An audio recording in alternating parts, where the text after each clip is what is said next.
back for another deep dive. Today we're looking at this op-ed that really caught my eye, kind of made me stop and think a bit. Are you?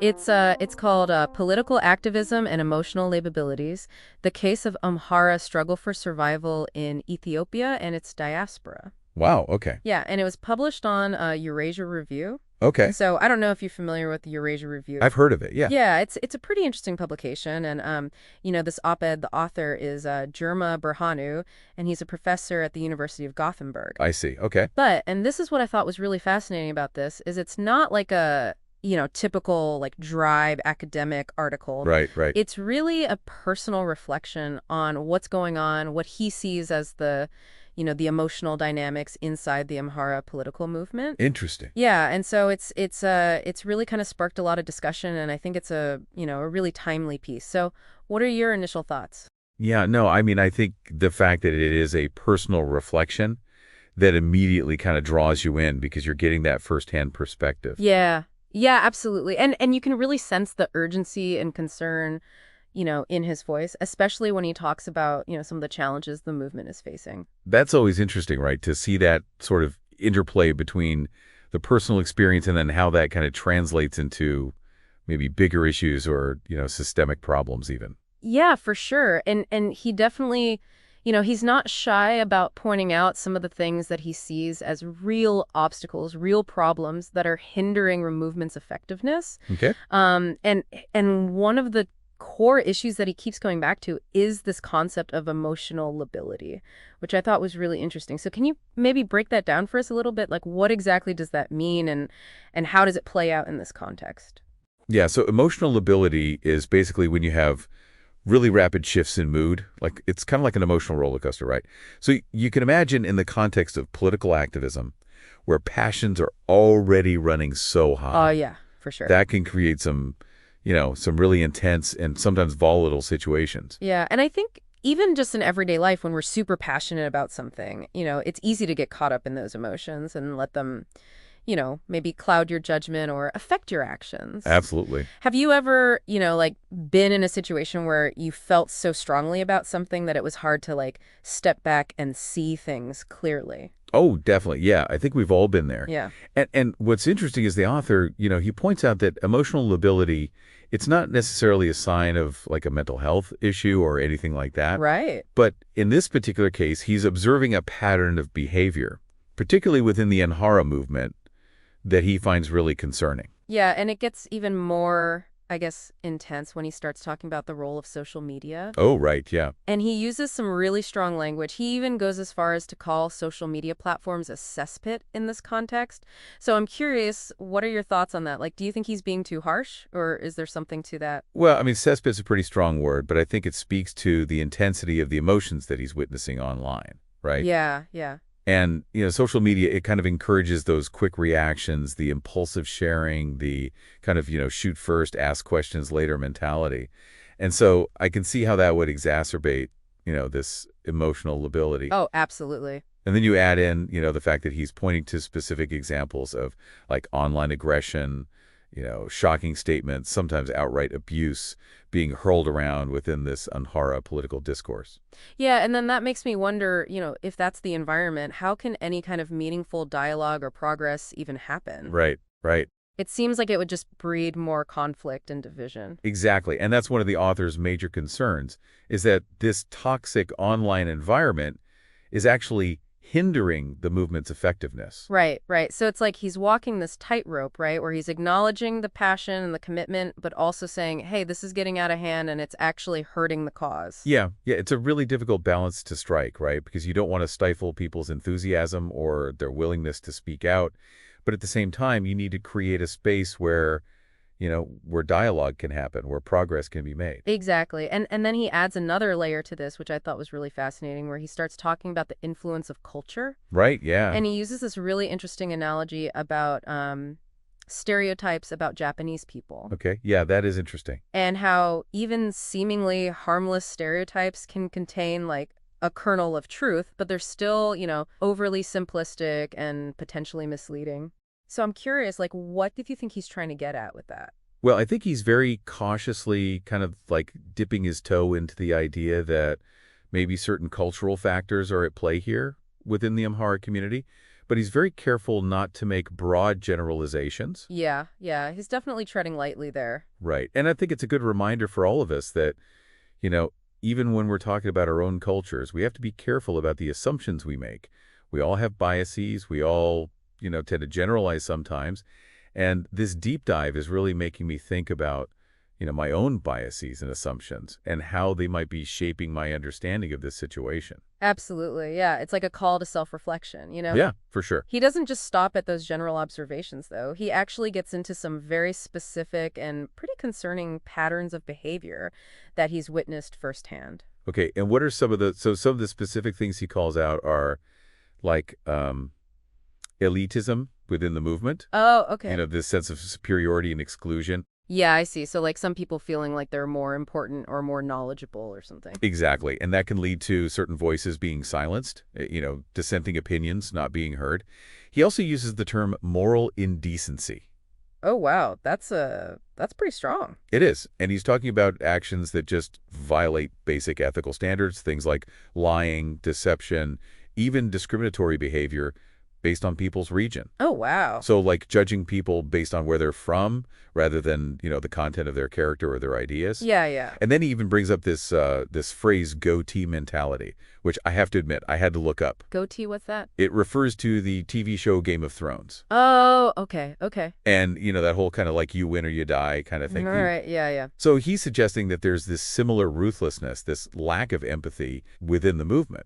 That's a striking comparison. So he's basically saying that people are so focused on winning that they're willing to like step on anyone who gets in their way. Yeah, and that they're not really considering the long-term consequences of their actions. Right, right. And, as he points out, that kind of mentality can lead to people viewing those from different regions with suspicion and disdain. It just further fractures the movement. Yeah, it creates this like us versus them dynamic even within the movement itself. Exactly. And what makes these observations even more powerful is that they're based on his own personal experiences. Like he's not just citing academic theories. He's talking about what he's seen and heard and experienced firsthand. Right. It's like he's putting himself out there, being vulnerable. Makes you wonder like what has he gone through to come to these conclusions? Right. And he even shares like this anecdote about a friend of his, someone he really respected, who ended up getting burnt out, completely disillusioned with the movement because, he felt like he was constantly doing all the heavy lifting while others were, not pulling their weight, basically taking advantage of the situation. Oh man, that's rough. Yeah, it is. And that speaks to another issue that he raises, which is this whole idea of dishonesty and lack of commitment. Okay. He talks about how people inflate their contributions, make promises they don't keep, prioritize personal agendas over the collective good. Yeah, I've definitely seen that happen in other contexts too. It's like, people wanting to look good or get ahead, even if it means like undermining the group as a whole. Exactly. And as he points out, that kind of behavior, it creates this environment of suspicion, it erodes trust, and ultimately it weakens the movement. Yeah, because if you can't trust the people you're working alongside, how can you possibly build a strong, unified movement? Right. It's like trying to build a house on a foundation of sand. It's just not going to stand. It seems like he's painting a pretty bleak picture of the internal dynamics, within the Amhara struggle. It is, yeah. It's kind of disheartening to hear, honestly, but I'm sensing that he's not just writing this out of despair. Like he's not just trying to attack the movement. No, I think you're right. It's more like he's issuing this like call to action, almost like a plea for self-reflection, like, hey, wake up, we need to do better. Yeah, like let's be honest with ourselves about what's going on here. Exactly. And he even mentions having to distance himself from certain groups and individuals whose behavior had become, so toxic and counterproductive. Wow, so he's actually putting his money where his mouth is. He is, and I think that takes a lot of courage, to step back from something you care about, to call out people you might have considered allies. It's not easy. It's not, and it highlights the complexity of activism. It's not always about grand speeches and rallies. Sometimes it's about making these tough choices, setting boundaries to protect yourself and the integrity of the movement. Absolutely, and it raises this crucial question for all of us to consider. How can the Amhara movement, or any movement for that matter, move forward in a more unified and effective way when faced with these internal challenges? Yeah, that's the million-dollar question, isn't it? And he doesn't really offer any simple solutions, does he? No, he doesn't, and I think that's intentional. He seems to be advocating for a more nuanced approach, starting with acknowledging the problem, shining a light on these negative dynamics, perhaps in the hope that awareness will lead to change. It's kind of like he's saying, let's stop pretending these issues don't exist and have an honest conversation about how they're impacting our ability to achieve our goals. Right. And his willingness to be so open and vulnerable about his own experiences could be like a catalyst for that conversation. It creates a space for others to say, hey, I've seen this too, and it's a problem. Yeah, and then maybe, start working together to find solutions, which makes me wonder, are these challenges unique to the Amhara movement, or are they things that we see in other political movements, maybe even in other aspects of life? That's a great question. And I think the issues he raises, the emotional lability, the online toxicity, the influence of culture, I mean, these are all things that we grapple with on a global scale. Movements are made up of people, and people are complex. Yeah, We yeah. bring our emotions, our cultural backgrounds, our personal bandage, all of that to the table. It's almost like a microcosm of society itself, with all its complexities and contradictions. Precisely. And just like in society, those complexities can be both a source of strength and a source of conflict. Right, right. It makes me think about how, we often celebrate the passion and the energy of activism, which is important, but we don't always talk about the potential downsides. It's true. We need to find ways to harness that passion, that energy, while also creating space for healthy dialogue, respectful disagreement, and accountability. Otherwise, movements risk becoming these like echo chambers where dissenting voices are silenced and those internal divisions just fester and grow. Right, and then the movement ends up working against itself. Exactly. So how do we do that? How do we hold ourselves and each other accountable, even when emotions are running high? Especially in this age of social media, where things can escalate so quickly. Yeah, that's the million-dollar question, isn't it? It is, and I don't think there's an easy answer. But I do think the author's call for self-reflection is a good starting point. We need to be more mindful of our own emotions, how they influence our actions, and the potential consequences of unchecked negativity and aggression. Right, so it's not just about the cause, it's about how we're going about fighting for that cause. Exactly, and maybe it also requires us to be more deliberate about the spaces we create, both online and offline. Are these spaces where diverse perspectives are welcomed and respected? Or are they just echo chambers where only certain viewpoints are allowed? I think that's a really important point.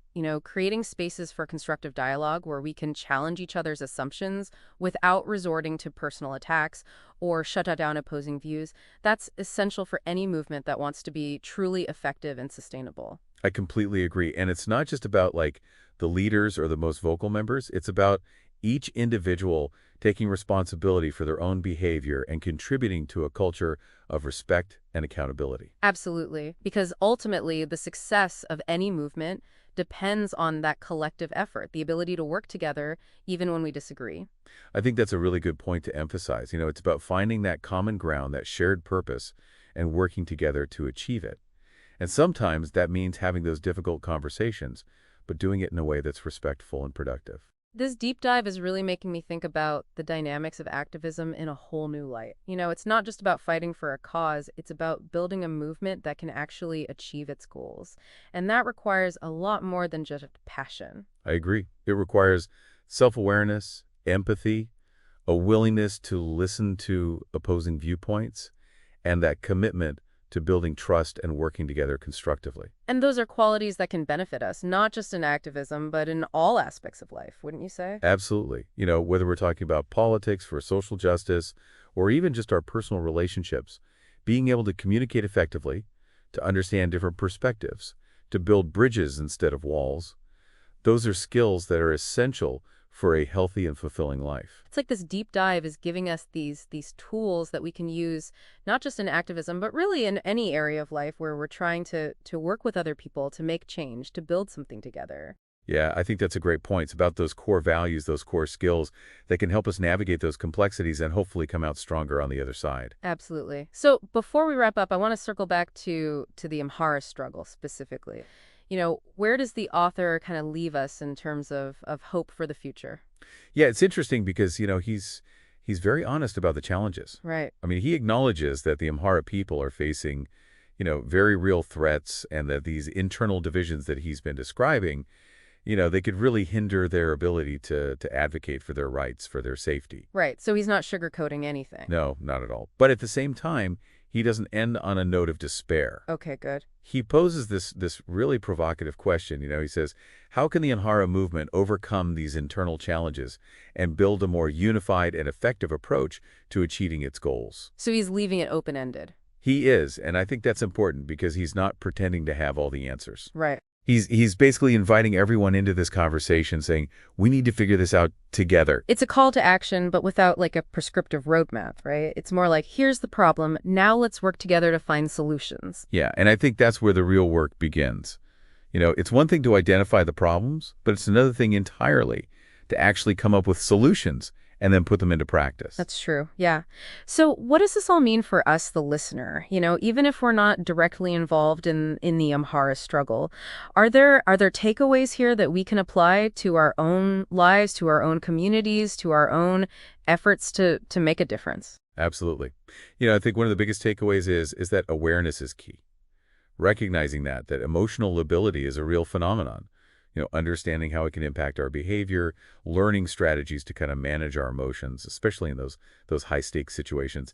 That's crucial, and not just for activists, but for anyone who wants to, engage in constructive dialogue, to build strong relationships, to work effectively with others. Right. It's like he's reminding us that we're all human. We all have emotions, and those emotions can sometimes lead us astray if we're not careful. Exactly. And I think another key takeaway is the importance of challenging our own biases and assumptions. Okay. Yeah. Whether it's about a particular culture or a political ideology or even just an individual, we need to be willing to question those preconceived notions, to be open to hearing perspectives that are different from our own. Yeah, which can be really difficult, especially in today's world where we're, constantly bombarded with information that often just reinforces our existing beliefs. Social media can be a double-edged sword, can't it? On the one hand, it can connect us with like-minded people, amplify our voices. And on the other hand, it can create those echo chambers, those filter bubbles that make it so hard to break out of our own perspectives. It's true. It's this incredibly powerful tool. And like any tool, it can be used for good or for bad. Right. So I think we need to be more mindful of how we use it. Are we using it to engage in thoughtful dialogue, to seek out diverse perspectives? Or are we just using it to reinforce our own biases, to contribute to the spread of misinformation and negativity? I think those are really important questions for all of us to consider. Yeah. And, I think this deep dive has given us a lot to think about in terms of how we can be, more effective, more responsible, more compassionate in our own efforts to create positive change. It's not about being perfect. It's not about having all the answers. Right. It's about recognizing the complexities, being open to learning and growing, and just striving to do better. Well said. I think the author would definitely agree with that. The journey towards a more just and equitable world, it's ongoing. It's a process. It is. And it requires us to constantly be examining our own assumptions, challenging our own biases, and being willing to engage in those difficult conversations with empathy and respect. And it's a reminder that even the most passionate movements, they face these internal challenges. And overcoming those challenges, it requires self-awareness, it requires honesty, it requires a willingness to work together, even when we disagree. And I think that's a powerful message to end on. Remembering that we're all in this together and that we need to support each other, even when it's hard. So as you continue to explore the world of activism, remember the insights from this deep dive. Be mindful of your own emotions, challenge your own biases, and strive to create a more unified and effective movement for the change you believe in. And remember, change starts with each of us. Thanks for joining us on this deep dive. Until next time, keep learning, keep questioning, and keep diving deep. CC70.